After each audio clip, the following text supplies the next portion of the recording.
Hi, I'm Alex from Stream, and today I'm in our workshop to show you how to make up a chain curtain kit. We are using a bench, but a table is a good alternative, perhaps with a covering to protect it. Alternatively, you could fix your brackets to your door frame and hang your header bar, making your curtain up in situ. See our how to fit video for fitting the brackets. Take your header bar and with the front facing down towards the bench, clamp it into place.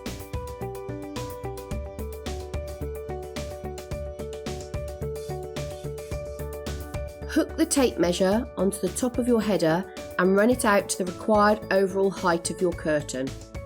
Now take the end of your chain length. Using a flathead screwdriver, open up the end link.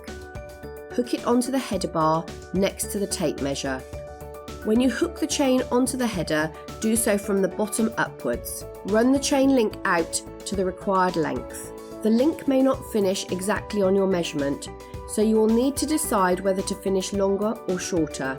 In doing so, remember the curtain needs to finish just above your threshold. Once the length is established, use the screwdriver again to open the link below and disconnect it. You can now remove the tape measure and move your chain length to the furthest end of your curtain. Start working across the header bar, adding chain strands, using the first as the guide for the length. When you finish a bag of chain, simply open up the link on a new bag and join it together.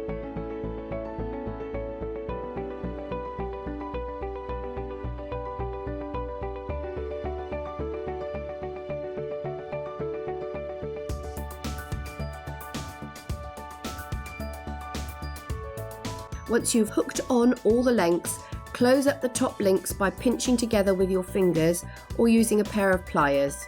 You are now ready to hang your curtain.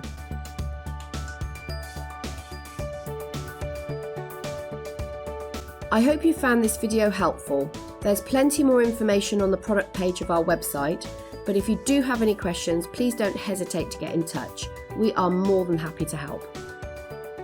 Thanks so much for watching.